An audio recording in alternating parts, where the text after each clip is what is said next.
Madhava Kunja Bihari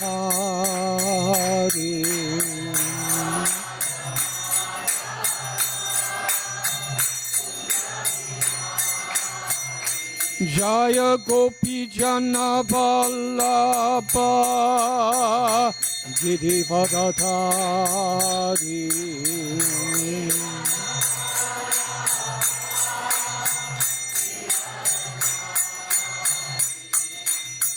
Yasoda Nandana Braja Jana Ranjana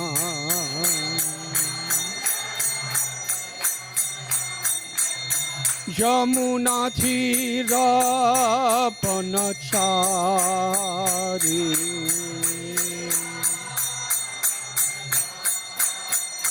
Jaya Radha Madhava Kunja Bihari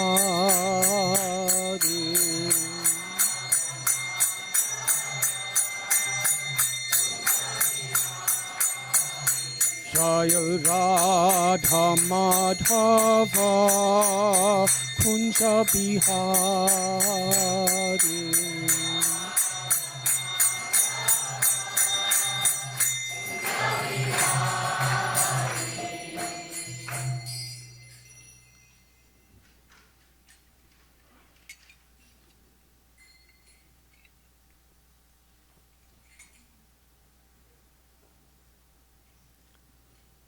Om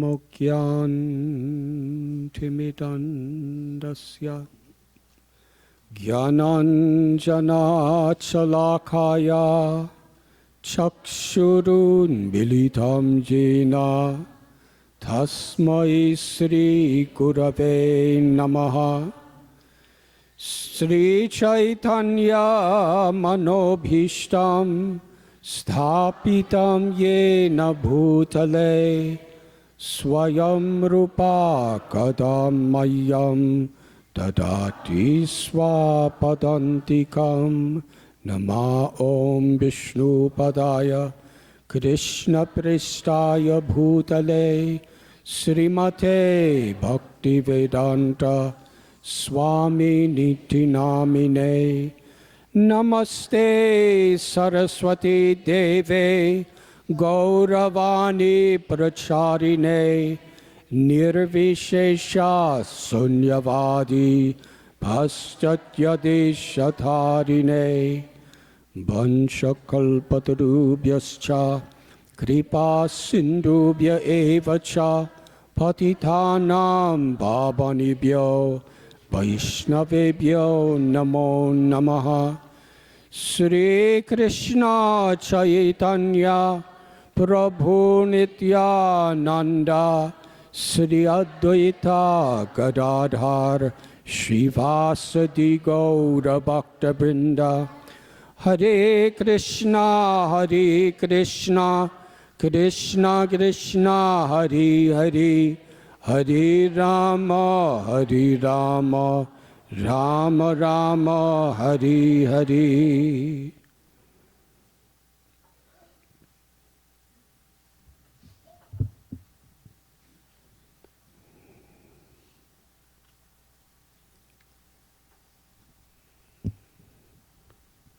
Hare Krishna. Could everyone hear?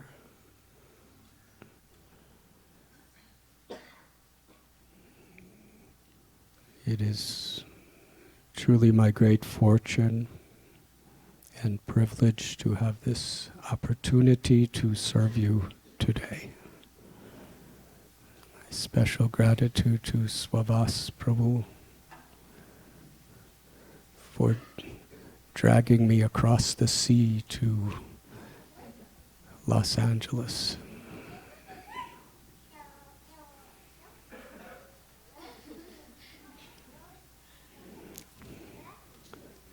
She sounds like she needs fresh air.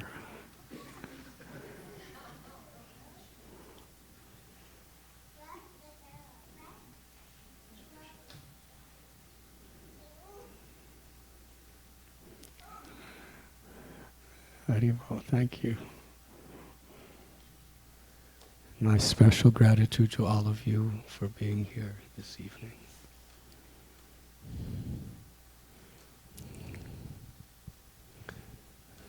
Tadit Mataji, Hare Krishna.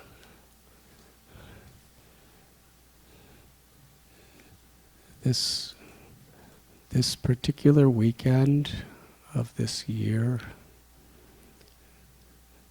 there are many various spiritual communities having their festivals. The Jewish community is celebrating Passover. The Christian community, Good Friday, and today is Easter Sunday. Yesterday in Laguna Beach, the South Californian community celebrated Gaur Purnima, the appearance of Sri Chaitanya Mahaprabhu, and the whole of ISKCON is celebrating this year the 50th anniversary of Srila Prabhupada coming to the West and establishing the International Society for Krishna Consciousness. With your permission, I will attempt to explore some parallels between these various spiritual events.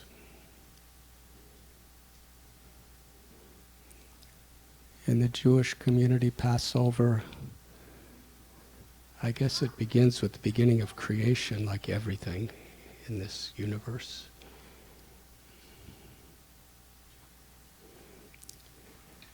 Abraham was a dear child of God. His son was Isaac, his son was Jacob, who was also named Israel, and there were 12 sons of Israel. One was Joseph. And somehow Joseph was betrayed by his own brothers, and he ended up in prison in Egypt.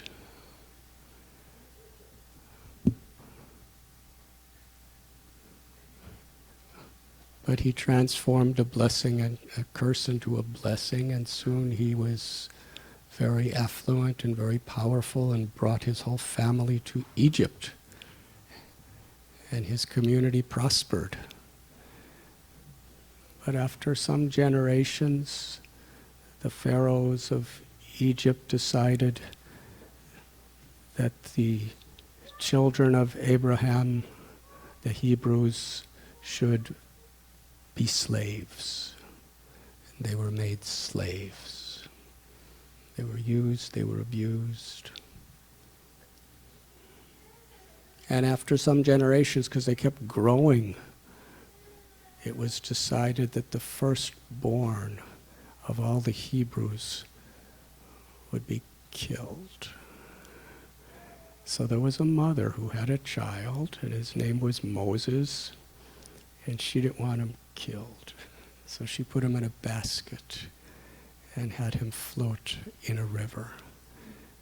And his sister, Miriam, he was the first son, she secretly followed him. The Pharaoh's daughter was at the riverbank and discovered this little baby in a basket and fell in love with him and took him home, and he became a prince. Nobody knew where he came from. But he had certain inclinations, and when he grew to be a young man, he saw some of the Egyptian guards beating a Hebrew slave, and he fought with the person and killed him, and then he was a fugitive and he went into the desert. He married the daughter of, was it Joshua or something? But he married, and he became a shepherd. And while taking his sheep around, God appeared to him in a burning bush and commanded him to free the Hebrews from slavery and bring them to the promised land across the sea. So he didn't know how to do that. But God said, I will be with you. So he went and challenged the Pharaoh, let my people go. And obviously if you have tens and thousands of slaves, you don't want to just lose them. So he refused. So by the influence of God, there were 10 plagues that struck Egypt, one at a time, as warnings that he should free the children of Israel. And the Pharaoh would get, he would get the message, but then he would change his mind. Yato nishtalati manas chanchalamashtara. Bhagavad Gita says the mind is very flickering. It's very hard for it to be resolved on anything. So ultimately the 10th plague, he was warned, if you don't free these people from slavery, the eldest child of every family will die. So all the people of the Hebrew community, they put a sign in front of their house, and the angel of death walked by every house and killed the eldest child of every family, including the Pharaoh's prince. But the Hebrews, nothing happened. The angel of death passed over their homes. That is Passover. So at that point, the Pharaoh was really in despair, and he said, go, get out of here, bring everybody, take them. So all the slaves of the Hebrew community left, and then the Pharaoh changed his mind again and sent armies, militaries, chariots to bring them back. And they were trying to escape, and they came to the sea, wide sea. They were helpless. They prayed. And by God's grace, the sea opened and they crossed the sea. And the Pharaoh's army came charging after them. And when everybody of the Hebrew community actually went to the other side, to the land of freedom, the sea closed and destroyed everyone.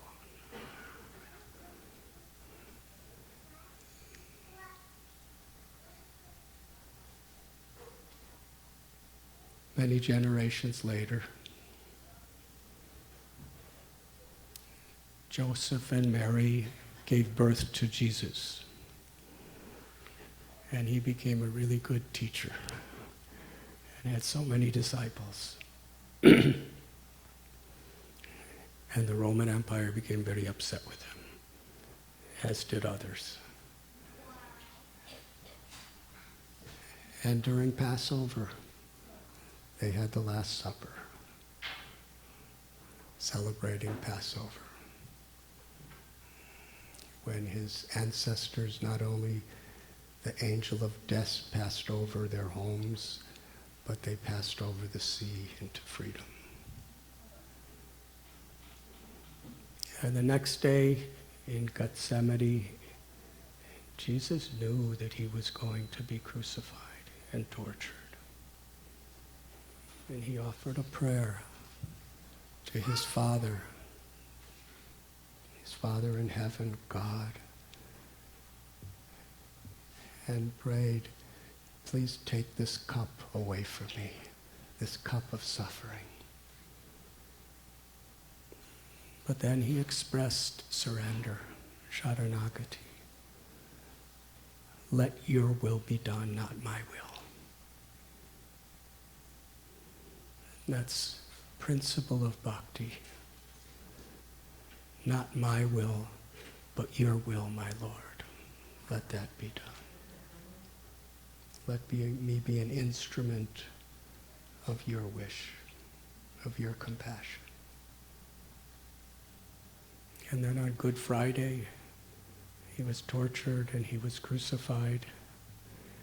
And on what is celebrated on Easter Sunday, he rose from his tomb.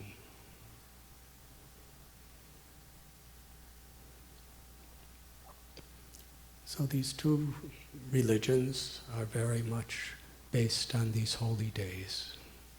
They're the holiest of holy days in many ways.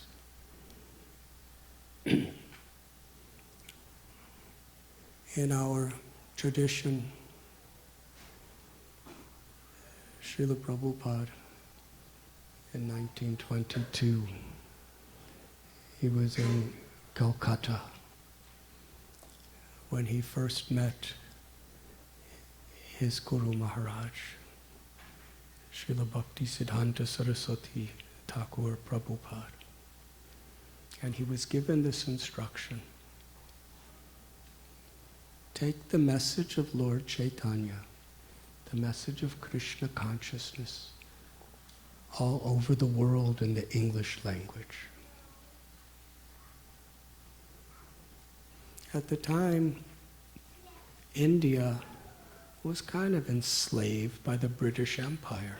They were subjugated. And the biggest propaganda and interest of the Indians was to follow Mahatma Gandhi, or especially in Bengal, Subhash Chandra Bose, to somehow or other get freedom. We see through the ages, this is always such a dear subject in people's hearts, generation after generation, is for freedom. Whether it be national freedom, civil rights freedom, freedom of subjugation, of persecution, of the discouragement of the human spirit. So there were millions of people following Gandhi and Bose, joining the freedom movement. And Abhay Charan then, Srila Prabhupada, said to this great saint he was meeting for the very first time, he said, first, before people of the world will take seriously the message of the Vedas, India should be a free country. Let us fight for our freedom first. And Srila Bhaktisiddhanta Saraswati Thakur said that political parties will always change. One nation rules over another.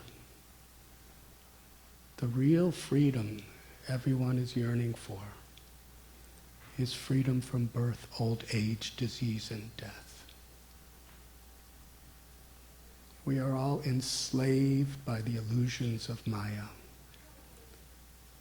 by the illusions that are perpetuated by our own mind and senses.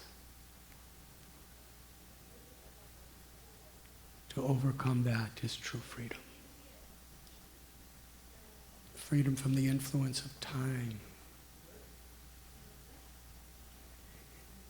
Dukalayam Ashashvatam, Gita says. That this world is a place where there's so much fear because everything is temporary. And we're always trying to hold on to what we have or who we have.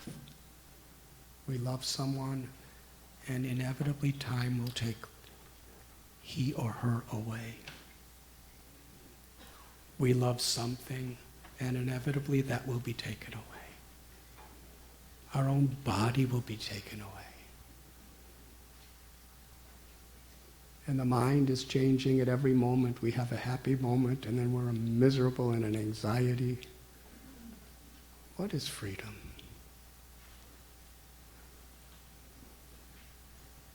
even in a free country, politically, so much depression, so much violence, crime, anxiety, disease, death. Real freedom is spiritual freedom. Bhaktisiddhanta Saraswati Thakur said, Krishna consciousness, forgetful of our relationship with Krishna, that we are eternal souls, forgetful of the love of Krishna for us and our love for Krishna, is the very source of all problems. And Krishna consciousness, God consciousness is the only solution. So take this message to the world and give freedom.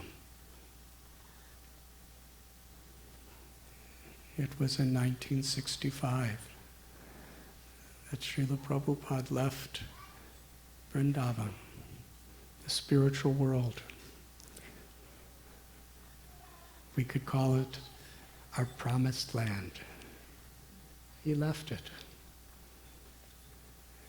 And he boarded an old cargo ship to cross a sea. In the Old Testament, people tried to get out of slavery by crossing the sea to the promised land.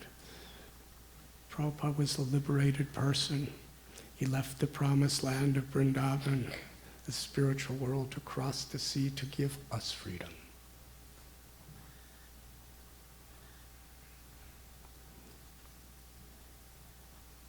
And while at the Arabian Sea, he endured 2 heart attacks. There were storms on the sea.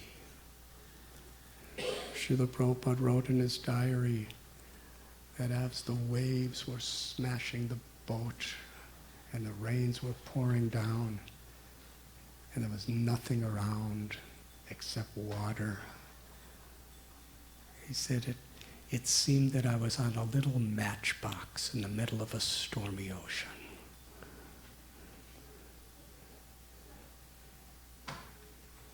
But then Krishna appeared to him in his various incarnations. And Krishna manifested forms where he was rowing the boat to safety. And Srila Prabhupada understood everything would be all right.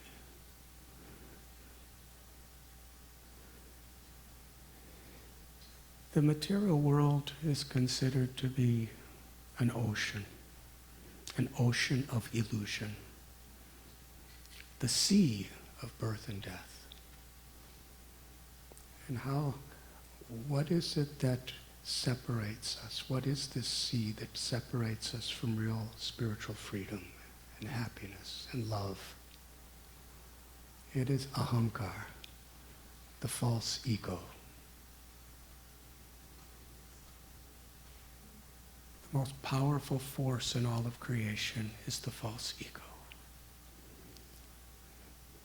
Krishna tells in Bhagavad Gita, Daivi yeshu gunamayi mama maya duratyaga mame vami prapadyante maya beta durantita. This material nature is very difficult to overcome.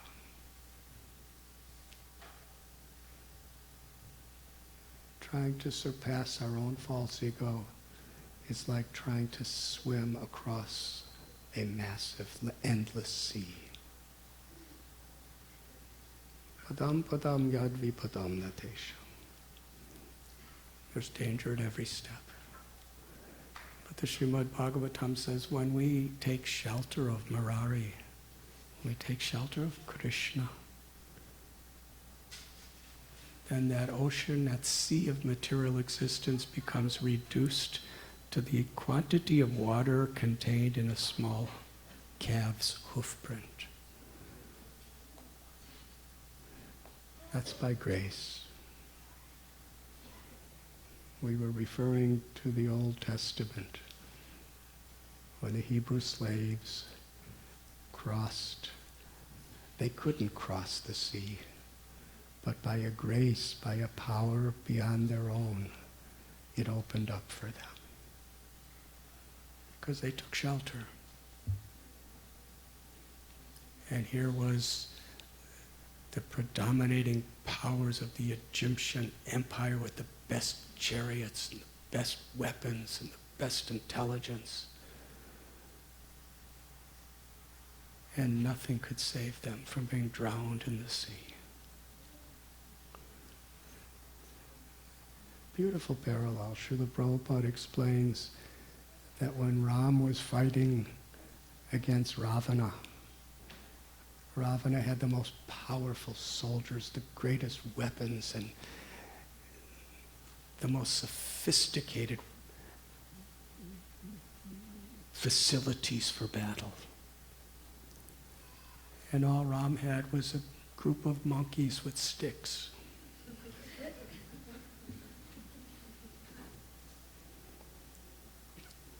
But because they had the grace of God, they could cross the ocean. They could cross the sea and be victorious. So however much wealth we have, however much fame, however much physical power, however great our weapons, nothing could help us to cross the ocean of bondage and the sea of the false ego. It's only by God's grace. Only by Krishna's grace. Unless we truly humble ourselves, and take shelter of the Lord, and take shelter of the holy name of the Lord, it is impossible. The ego will bewilder us, deceive us, and keep us in total slavery to the body, the mind, the senses, and yet deceive us so much to think we're free.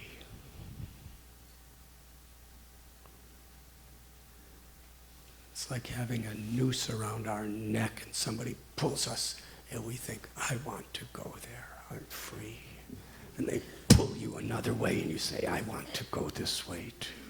You pull another way, yes, yes. I am a macho man, I will go this way. But actually enslaved by the senses, enslaved by the mind, enslaved by the ego. And the beginning of freedom is when we recognize that I'm a slave. Because you won't even make any proper efforts for freedom unless you know. And then when you see the obstacles against you, when you see that ocean in front of you, you realize it's impossible. But when we humble ourselves and call out the name of God and take shelter, Sharanagati, the supreme ultimate power is Krishna's grace, divine grace. So Srila Prabhupada left the spiritual world and crossed the sea and passed over all conceptions of death just to give people all over the world life, to give the opportunity of true freedom, liberation, prema bhakti. And when he was asked by his guru, Maharaj, to take the message of Lord Chaitanya to the whole world,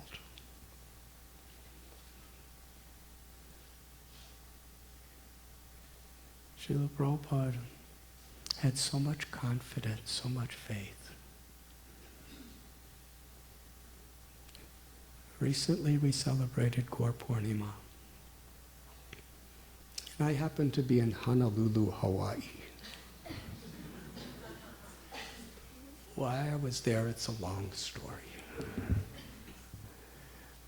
And Panchatattva was there, so I thought this is very nice. And I was thinking, in Mayapur today, at Srila Prabhupada Hare Krishna temple, there's over 1 million people coming. In Mumbai and Vrindavan and Hyderabad and so all over the world. I've been Gaur Purnima in Moscow, there's tens and thousands of people coming. There's about 450 major temples now. And there's temples in some tens and thousands of homes. And millions of people are celebrating Gaur Purnima in this way, Lord Chaitanya's appearance day. But I thought back exactly 50 years ago from Gaur Purnima, 50th anniversary. Srila Prabhupada wrote a passage in his diary. We could all read it. It's there for us. He writes, today, according to the Vaishnava calendar, it is Gaur Purnima, the appearance day of Sri Chaitanya Mahaprabhu. And all of my God brothers and my spiritual family, they are all in temples, in holy places, having kirtans together, having kathas, spiritual discussions together, having beautiful festivals. But I am here. He was in New York City. He said, I'm all alone. There's not a single devotee of Krishna within 10,000 miles of me. And he was thinking about how all his family and friends spiritually were having beautiful reunions and festivals together, and he was alone. But he said, but I am happy because this is the instruction of my Guru Maharaj. And it is the wish of Sri Chaitanya Mahaprabhu.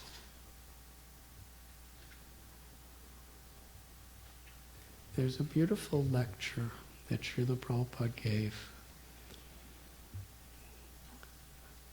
It was Bhakti Siddhanta Saraswati Thakur Prabhupada's appearance day, 1971. Srila Prabhupada was in Gorakhpur, in the Bihar state of India. And this lecture, in a very special way, charmed my heart. Srila Prabhupada is speaking to an assembly of Indian people. He explains how he came across the sea and he was living in New York. He said, I had no means, I had no friend, I was wandering homeless like a vagabond. Those were his words. And he explained he was selling the sets of Srimad Bhagavatams, first canto, 3 volumes, from the time he came to New York, from the time he came to America in September.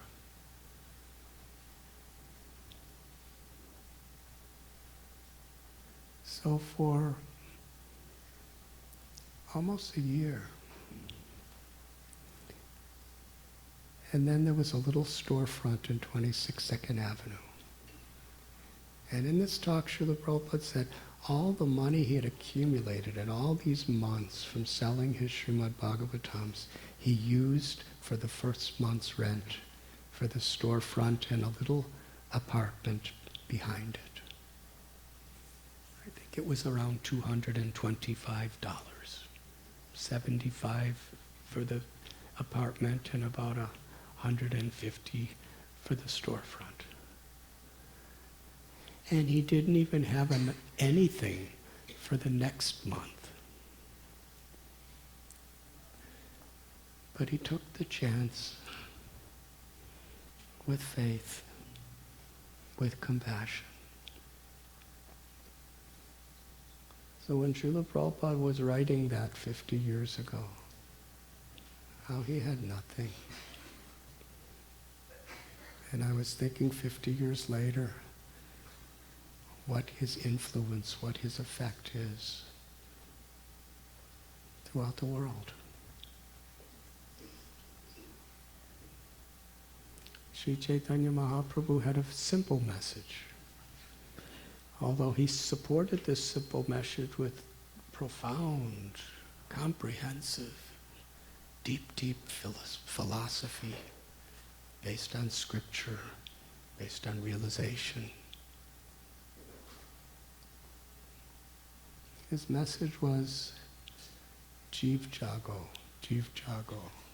Gora Chandra Bole, Kota Nidra Jayo Maya Pisa Chira Kole. Wake up, sleeping souls. You were under the enslaved captivity of Maya because you're asleep. Wake up to your own true eternal nature.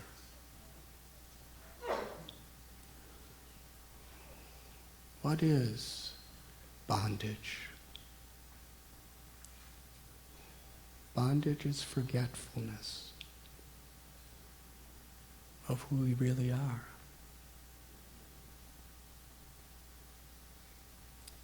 I believe it was Socrates.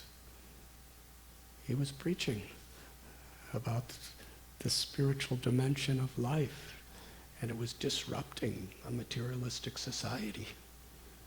So he was put in prison. He was sentenced to death. And the guard brought him poison hemlock to drink. And Socrates said, if you want to kill me, first you have to find me. The guard didn't understand. Najayate mariyate va kadachat. Nahanyate hanyamane sarire. For the soul, there is never birth, never death. The soul is eternal. Mamaivam so jiva loke jiva bhuta sanatana. The soul is part of God, part of Krishna. Aham bija pradapita. Achintya Beda Beda Tattva Sri Chaitanya Mahaprabhu taught. Like the ray of a sun has the same quality as the sun planet, heat and light. But the sun is always the source of the sun ray, and the sun ray is always just an infinitesimal part of the sun. Similarly, the Atma, the soul, is a part of Krishna. Nityo nityanam chaitanas chaitananam eko bahunam yovidadati kamana. There is one supreme eternal, the Upanishads say. And there are infinite numbers of subordinate eternals. Always subordinate to the one supreme eternal. In bhakti, we don't want to be one with God in identity. We want to be one with God in love. Through love, we become one. We have no separate interests. We are conquered by God's love, and God is conquered by our love, and that oneness is the sweetest, highest, most beautiful, eternal experience. Satchit Ananda. Being a part of Krishna, we are eternal, full of knowledge and full of bliss. But what is that bliss? Sri Chaitanya Mahaprabhu taught,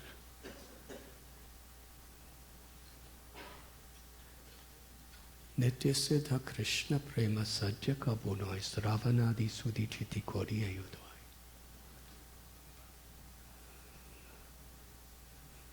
That love for Krishna is within the heart of everyone. It's the anandam buddhi vardhanam pratipadam punamrita swadanam. It's the ecstasy that we're all seeking. But we've forgotten it. We've forgotten who we are. We've forgotten what we really want in our life. We tried to find the object of the soul's love through so many temporary experiences. Religion comes from the Latin word religio, which means to reunite. Yoga is a Sanskrit word which means to reunite, to harmonize the body, the mind with the soul.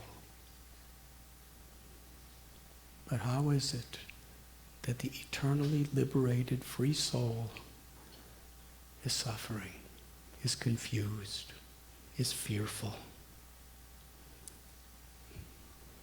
Because somehow or other, due to the influence of the ego, we are spiritually asleep. We've forgotten our true identity. We're totally obsessed in this dream. So Krishna consciousness, Prabhupada gives the definition, is the original natural consciousness in everyone. In everyone. It's not an imposition on the mind. It simply requires to be awakened.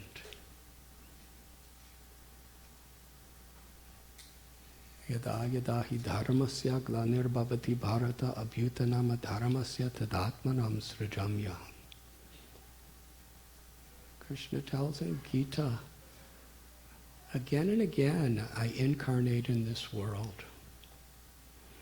When there is a rise in irreligion and a decrease in religion. In other words, when due to the power of the ego, people individually and collectively forget who we are, what we really want, and how to reconnect with what we really want.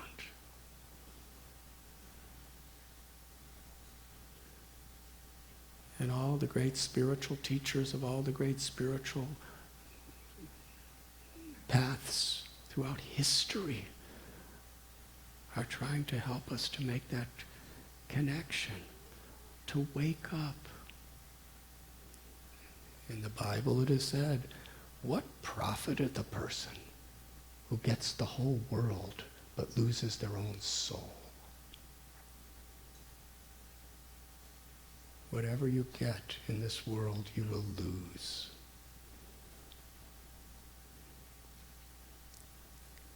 In this age of Kali, the chanting of God's names, kirtan, japa, is the most simple and powerful way of reawakening the soul. Reawakening the love for God that is within us. And this is the essence and purpose of all religion. It's the essence and purpose of every form of yoga. Yoga is spreading through America in so many ways and throughout the world, even India.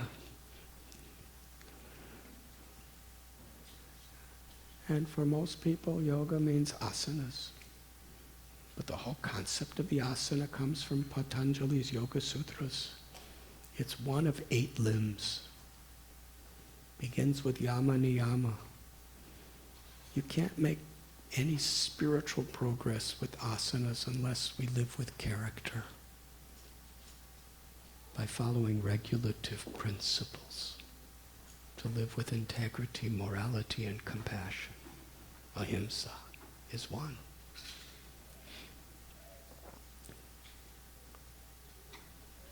Asanas, pranayama,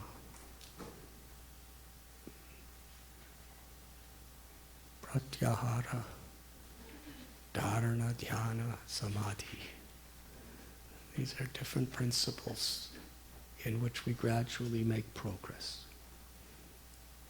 And they are all leading to samadhi, to liberation. What is liberation? Freedom.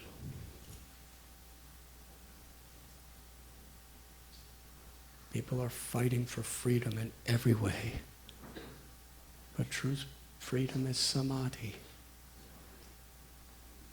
in the terminology of Patanjali. And then he defines samadhi. Samadhi siddhir ishvara pranidhanat. The perfection of samadhi is to take shelter of, to surrender to Ishvara. Ishvara Parama Krishna Satchidananda Vigraha. To surrender to Krishna, to God. Because it is only through that surrender that we could cross the sea of the false ego. It's only through that humble surrender that we could actually find freedom and real happiness.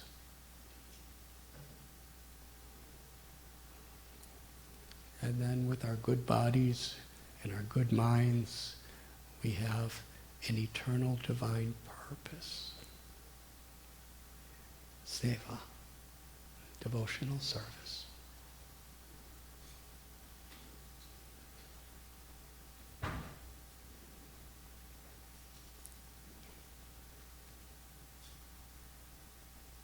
So we could rise from the dead, we could rise from ignorance, we could cross the sea of bondage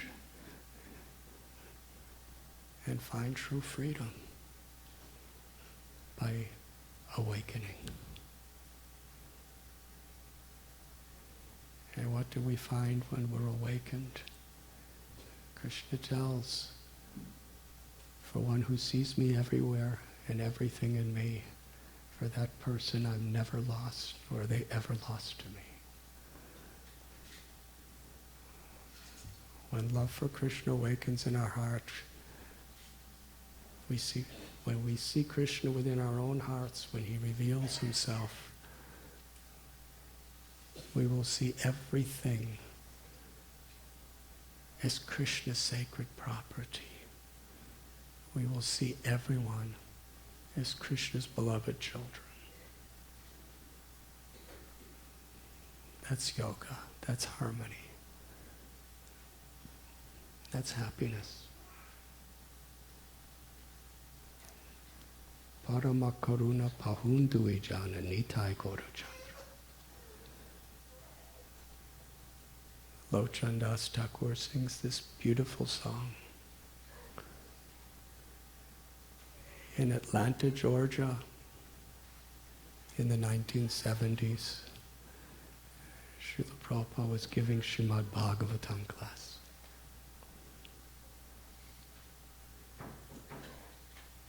And the center deities or forms of the beloved Lord on the altar are Gaur Nitai. And he sang this song. Lord Chaitanya and Lord Nityananda are supremely karuna. Karuna means mercy. It means compassion. Active, dynamic, intelligent, directed compassion. Not just a feeling. Not just an action. Karuna is when our whole life is activated, motivated, unstoppingly toward helping to give freedom to others. That's compassion. Giving some freedom from hunger is the mode of goodness. Freedom from physical disease is also mode of goodness. Freedom from emotional turbulence is mode of goodness. The deepest compassion is giving a person freedom from the illusion, from the ignorance that's causing all the problems of life, that causes one to forget one's own eternal, blissful nature, forget our relationship with Krishna, the all-beautiful, all merciful.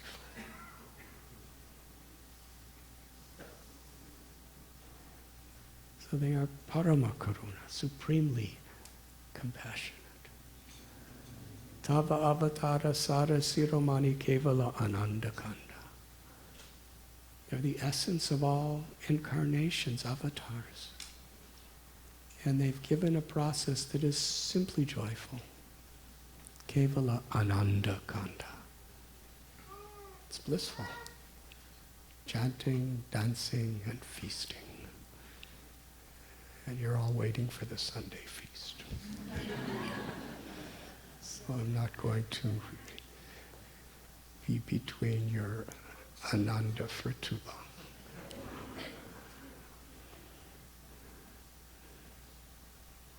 So simple.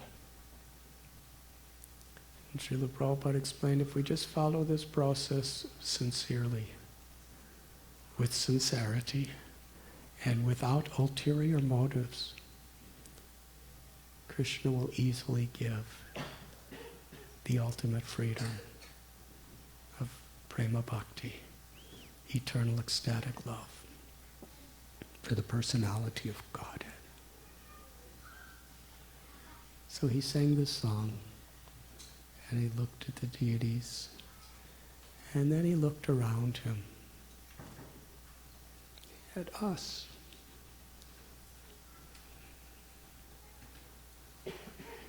He was looking at you and me, people from various parts of the world who just a few years before had no real conception or clue of morality or true spirituality. And how all these people were joyfully surrendering their hearts to serving God.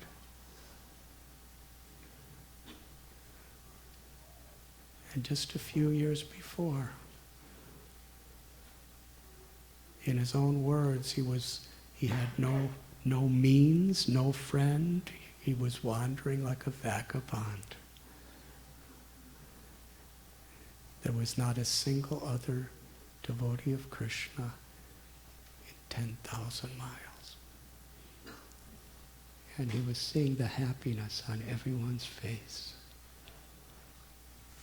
He was seeing the freedom that everyone was moving toward. The mercy of Lord Chaitanya and Lord Nityananda, he was watching. He never took credit for anything. He prayed to his Guru and Sri Krishna when he was on that boat crossing the sea. Let me be a puppet. Let me be your puppet, Krishna, and make me dance as you want me to dance. So he's seeing the beautiful form of Krishna's Gaur-Nitai and seeing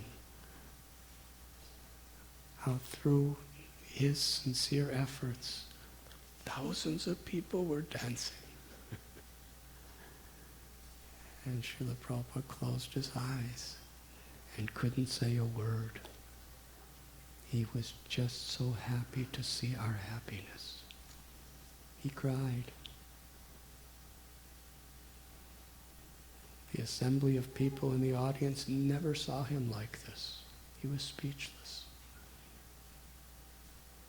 And when he finally opened his eyes in the ecstasy of such deep compassion for us, his class was, just chant Hare Krishna. And everyone chanted. Thank you very much.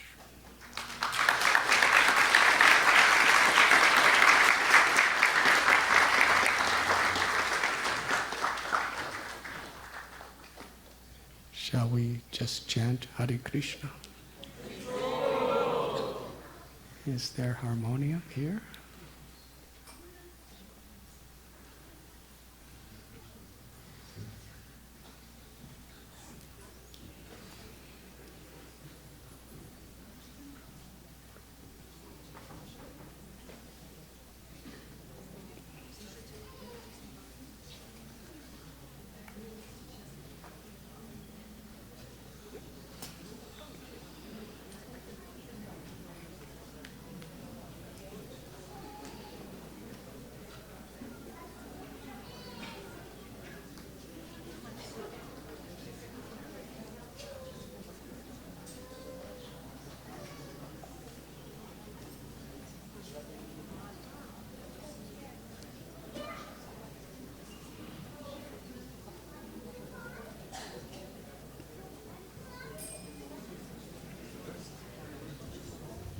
you.